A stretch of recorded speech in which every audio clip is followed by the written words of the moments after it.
লন্ডনে তারেক রহমানের সঙ্গে ডক্টর মোহাম্মদ ইউনূসের বৈঠকের পর বাংলাদেশের রাজনীতির চেহারা, বৈশিষ্ট্য, চরিত্র সবকিছুই কেমন যেন একটু পাল্টে গেছে। আপনারা কি সেটি খেয়াল করেছেন? আচ্ছা, আপনাদের চোখে কি কি পরিবর্তন ধরা পড়েছে বলুন তো দেখি। আমার কাছে মনে হয়েছে যে বিগত সময়ে নির্বাচনের প্রশ্নে বিএনপি যেমন একটা ঝড়ো হাওয়ার মতো একটা অবস্থা তৈরি করার চেষ্টা করেছিল, কিংবা তাদেরকে নির্বাচনের জন্য একেবারে মরিয়া হয়ে উঠেছে এমন একটি অবস্থা, এমন একটি ভাবমূর্তি তারা তৈরি করেছিল, সে জায়গাটায় হঠাৎ ফনা তোলা সাপ হঠাৎ একেবারে নুয়ে পড়লে যেমন হয়, বিএনপির অবস্থাটা এখন হয়েছে ঠিক সেরকম। মনে হচ্ছে যে কোনো কিছুতে বিএনপির এখন আর কোনো আপত্তি নেই, কোনো তাড়াহুড়া নেই। বিএনপি এখন অনন্তকাল অপেক্ষা করতে পারে যে কোনো কিছুর জন্য। এই দেখুন না, গতকালই আমির খসরু মাহমুদ চৌধুরী নির্বাচন নিয়ে যে কথাটি বলেছেন, আমাদের ধৈর্য ধরতে হবে, আমাদের সময় দিতে হবে, নির্বাচন নিয়ে অত তাড়াহুড়া করার কিছু নেই। অথচ কয়েকদিন আগেই আমির খসরু মাহমুদ চৌধুরী, সালাউদ্দিন আহমেদরা কি বলতেন? তারা বলতেন যে ডিসেম্বর কেন, তার আগেই নির্বাচন করা যায়, নির্বাচনের জন্য অত সময়ের প্রয়োজন নেই। কিংবা গতকাল জাতীয় ঐকমত্য কমিশনের বৈঠকে আলিরিয়াস সাংবাদিকদের জানালেন যে অনেকগুলো বিষয়ে তাদের মধ্যে ঐকমত্য হয়েছে, বিএনপি প্রায় সব অনেক ছাড় দিয়ে তাদের প্রস্তাবে রাজি হয়ে গেছে। অথচ আমরা এতদিন দেখেছি যে এইসব সংস্কার প্রস্তাব তারা মানবে কি মানবে না, কিংবা তারা ক্ষমতায় গেলে এগুলোকে ফেলে দেবে কি দেবে না, এমন একটি ধারণা দেবার চেষ্টা করা হয়েছিল। কিন্তু হঠাৎ করে বিএনপি একেবারে সুবোধ বালকের মতো হয়ে গেল কেন? আবার আমরা দেখি কি যে এই সরকারের ডক্টর মোহাম্মদ ইউনূসের যে রাজনৈতিক দলটি এনসিপি, তারা আবার সরকারের বিরুদ্ধে কথাবার্তা বলতে শুরু করেছে, সরকারের নিরপেক্ষতা নিয়ে প্রশ্ন তুলতে শুরু করেছে। এমনকি জামাতে ইসলামীও সরকারের নিরপেক্ষতা নিয়ে প্রশ্ন তুলতে শুরু করেছে। কেমন জানি রাজনীতির চাকাটা একেবারে পুরো উল্টাপাল্টা 69 উল্টা হয়ে গেছে আর কি। কেন এমন হলো? এই সবকিছু কি আসলে রাজনীতির চরিত্র, রাজনীতির চালচিত্র বাংলাদেশের, নাকি কোনো পাতানো খেলা? দর্শক, আপনাদের কি মনে হয়? আমরা ঠিক গতকালকের দিনটার দিকে যেটা তাকাই, আমরা দেখলাম যে ঢাকায় জাতীয় ঐকমত্য কমিশন অনেকগুলো রাজনৈতিক দলের সঙ্গে তারা বৈঠক করেছে।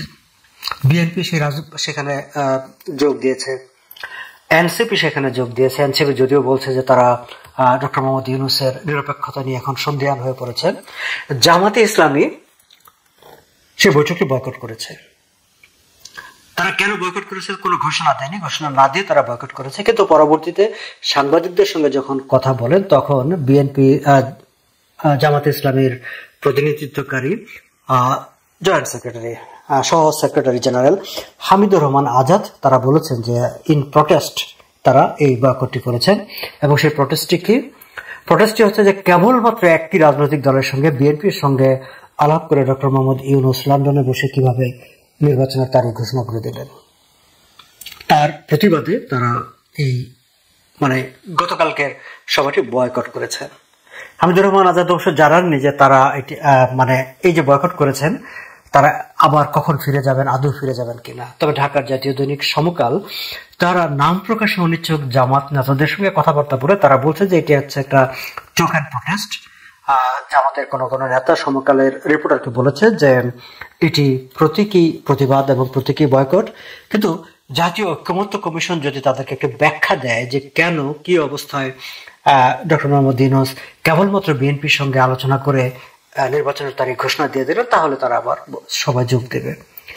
ডক্টর ইউনূস বিএনপির সঙ্গে আলাপ করে নির্বাচনের তারিখ কেন, কিভাবে ঘোষণা করে ফেললেন, সেই ব্যাখ্যা জাতীয় ঐকমত্য কমিশন কিভাবে দেবে? জামাত জাতীয় ঐকমত্য কমিশনের কাছেই বা কেন বা কিভাবে এই ব্যাখ্যা চাইবে? এটি তো ডক্টর মোহাম্মদ ইউনূসের এখতিয়ার, প্রধান উপদেষ্টার এখতিয়ার। সো এইসব জায়গাগুলোতে কোথাও একটা ফাঁক ফোকর আছে।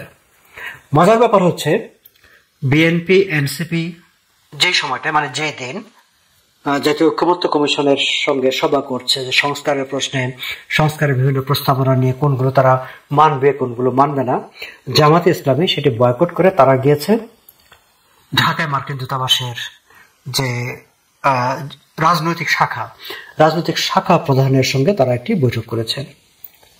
শাখা প্রধান মিস্টার ম্যাথিউ বের সঙ্গে সে বৈঠক সম্পর্কে জামাত ইসলামী নিজেরাই সংবাদ বিজ্ঞপ্তি দিয়ে আবার সেটি সবাইকে জানিয়েছেন। যুক্তরাষ্ট্র দূতাবাসের পক্ষ থেকে আদৌ তেমন কিছু বলা হয়েছে কিনা সেটি আমি খুঁজে পাইনি বা আমি জানিনি, তবে জামাতের প্রেস রিলিজের বরাতে ঢাকার বিভিন্ন পত্রপত্রিকায় এই বৈঠকটির খবর ছেপেছে এবং সে খবরে তারা বলা হয়েছে যে জামাতে ইসলামী যুক্তরাষ্ট্র দূতাবাসের যে রাজনৈতিক শাখা প্রধান তার সঙ্গে বৈঠকে দলের অভ্যন্তরে গণতন্ত্র চর্চা, দলীয় সিদ্ধান্ত গ্রহণের স্বচ্ছতা, নারী ও সংখ্যালঘু সম্প্রদায়ের অধিকার, এইসব বিষয় নিয়ে তারা তাদের অবস্থান ব্যাখ্যা করেছেন। আমরা জানি যে জামাতে ইসলামীকে নিয়ে পশ্চিমা দেশগুলোতে নানা রকম প্রশ্ন আছে, নানা রকম সংশয় আছে, সন্দেহ আছে। আবার জামাতে ইসলামের মতো উগ্রপন্থী কিংবা ইসলামপন্থী রাজনৈতিক দলগুলোকে বিভিন্ন দেশে পশ্চিমারা তাদের স্বার্থ হাসিলের জন্য সহজে ব্যবহার করতে পারে বা করে। বাংলাদেশেও আওয়ামী লীগ শাসনের যে অবসান ঘটেছে বা শেখ হাসিনা সরকারের যে পতন ঘটেছে, সেই পতনের আন্দোলনে জামাত ইসলামী এবং এনসিপি তাদের গুরুত্বপূর্ণ ভূমিকা ছিল, বিএনপির গুরুত্বপূর্ণ ভূমিকা ছিল। বলা হয়ে থাকে যে গত বছরের জুলাই আগস্ট মাসে যে আন্দোলনটি হয়েছে, যে আন্দোলনের মাধ্যমে শেখ হাসিনা এবং আওয়ামী লীগের পতন ঘটেছে, সেটি আসলে জামাত ইসলামের পরিকল্পিত বিভিন্ন উপায় বা কর্মসূচির মাধ্যমে ঘটেছে এবং এটি 1971 সালের যে মুক্তিযুদ্ধ, সেই মুক্তিযুদ্ধের একটি কাউন্টার রেভলিউশন কিংবা মুক্তিযুদ্ধের প্রতি বিপ্লব। এবং আমরা দেখেছি যে 5ই আগস্টের পর থেকে ক্ষমতার বলয়ে জামাতে ইসলামের প্রভাব প্রতিপত্তি সেটিকে আমরা সবসময় দেখেছি এবং সাধারণ মানুষের ধারণা ছিল যে সরকারের সবচেয়ে নিয়ন্ত্রক হচ্ছে জামাতে ইসলামী। এবং আগাগোড়া জামাতে ইসলামী এবং এনসিপিকে নির্বাচনের ব্যাপারে খুবই উদাসীন থাকতে দেখা গেছে এবং বিএনপি যখন নির্বাচন নিয়ে একেবারে তোলপাড় করতে শুরু করেছে তখন জামাতে ইসলামী নির্বাচন নিয়ে কথা বলেছে। বাট ইন রিয়েলিটি এনসিপি কিংবা জামাতে ইসলামী তাদের নির্বাচন নিয়ে খুব বেশি তাড়াহুড়া নেই। তাড়াহুড়াটা ছিল বিএনপির, কিন্তু বিএনপির সেই তাড়াহুড়াটি আসলে এখন আর কমে গেছে। আচ্ছা, এখন প্রশ্ন উঠতে পারে যে আমাদের মনে আমরা প্রশ্ন করতে পারি যে বিএনপি হঠাৎ করে নির্বাচনের ব্যাপারে একেবারে সুবোধ বালকের মতো হয়ে গেল কেন? তাদের এত ধৈর্য হঠাৎ কোত্থেকে এলো? যারা কোনো ধৈর্য ধরতে পারছিল না। আর জামাতে ইসলামী কিংবা এনসিপি তারা হঠাৎ করে সরকারের নিরপেক্ষতা নিয়ে প্রশ্ন তুলতে শুরু করলো কেন? এই প্রশ্নগুলোর উত্তর খোঁজার জন্য দর্শক আমরা যদি একটু জাস্ট লন্ডনে তারেক রহমান এবং ডক্টর ইউনূসের মধ্যকার যে বৈঠকের পরে যে সংবাদ যে ব্রিফিংটি করা হয়েছে, সেই ব্রিফিং এ নির্বাচনের তারিখ প্রশ্নে যে বক্তব্যটি উপস্থাপন করা হয়েছে সেই জায়গায় লাইন বিটুইন দ্য লাইন একটু দৃষ্টি দেওয়ার জন্য আমি আপনাদেরকে অনুরোধ করব।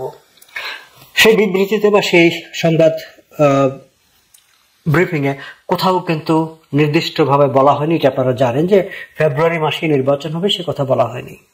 বলা হয়েছে যে তারেক রহমান ফেব্রুয়ারি মাসে নির্বাচন করার প্রস্তাব দিয়েছেন এবং ডক্টর মোহাম্মদ ইউনূস তাতে সম্মত হয়েছেন, কিন্তু তিনি বলেছেন যদি কিন্তু নানা কিছু যে সংস্কার বিচার এইসব বিষয়ে যথেষ্ট পরিমাণে অগ্রগতি হতে হবে।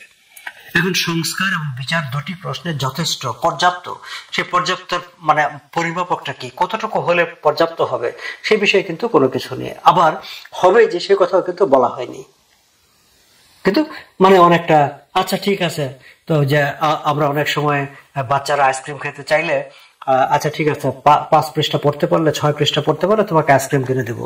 এখন 6 পৃষ্ঠা পড়তে পড়তে বাচ্চা ঘুমিয়ে গেল আর তার আইসক্রিম খাওয়া হলো না। মানে অনেকটা এরকম হয়েছে ডক্টর ইউনূস বিএনপিকে ওই আইসক্রিম খাওয়ানোর প্রবোধ দেওয়ার মতো করে এই হলে এই হবে, সেই হলে সেই হবে, যেটা তিনি আগে বড় সংস্কার, ছোট সংস্কার, মাঝারি সংস্কার, ছোট প্যাকেজ, বড় প্যাকেজ বলে এক ধরনের ধোঁয়াশা তুলে রেখেছিলেন। এখন আমরা জানি যে এনসিপির একটি ঘোষণা আছে যে জুলাই সনদ বাস্তবায়িত না হওয়া পর্যন্ত, ঘোষণা না হওয়া পর্যন্ত নির্বাচন নিয়ে কোনো কথাই বলা যাবে না। এখন ডক্টর মোহাম্মদ ইউনূস বলেছেন যে খুব শীঘ্রই জুলাই মাসে জুলাই সনদ হবে। জুলাই সনদে আসলে কি থাকবে, কি হবে সেটি নিয়ে জনমনে কৌতূহল আছে, সংশয় আছে, ভীতিও আছে। আমরা এখন পর্যন্ত ঠিক পরিষ্কার না, জাতি পরিষ্কার না যে তারা আসলে জুলাই সনদের নামে কি ঘোষণা করতে চাচ্ছে, কি করতে চাচ্ছে বা কি আমাদের সামনে উপস্থাপন করবে। আবার এই যে সংস্কারের ব্যাপারে যেটি নিয়ে কথাবার্তা হচ্ছে, যেখানে জাতীয় ঐকমত্য কমিশনের আলী রিয়াজ কালকে জানালো যে অনেকগুলো বিষয়ে বিএনপি ছাড় দিয়ে ঐকমত্য পৌঁছেছে, আবার জামাত সেখানে ছিলই না। এখন এই যে আবার এনসিপির নিরপেক্ষতা নিয়ে প্রশ্ন, এখন এগুলো কি কোনো ড্রেস রিহার্সাল এগুলো কি কোনো পাতানো খেলা?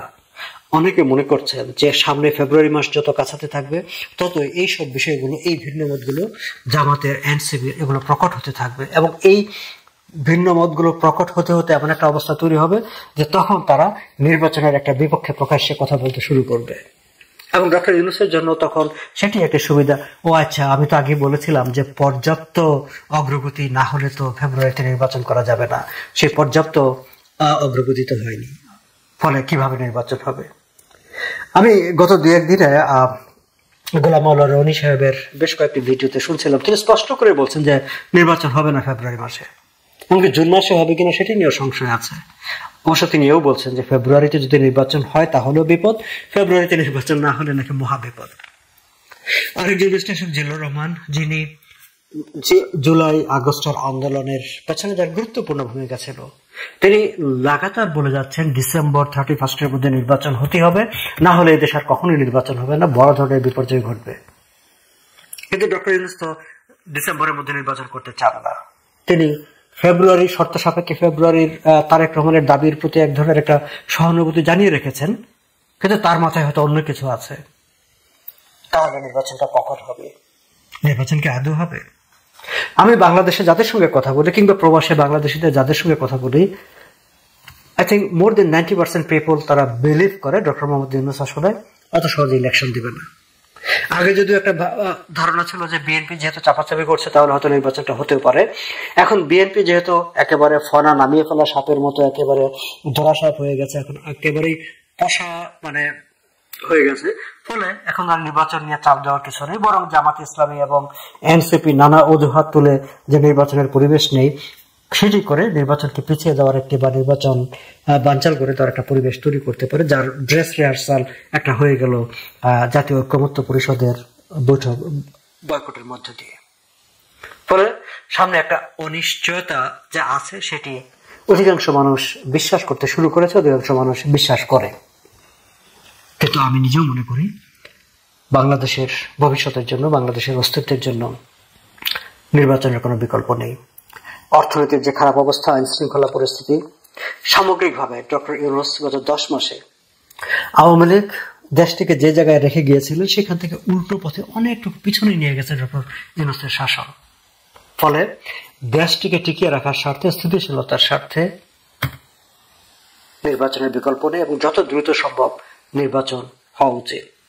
এবং এই যে ড্রেস রিহার্সাল, নানা রকম নির্বাচন পিছিয়ে দেওয়া, বানচাল করার এইরকম নানা রকম তৎপরতা, তার বিরুদ্ধেও সেগুলো যাতে না ঘটতে পারে সে ব্যাপারেও আমাদের নজর রাখার দরকার আছে।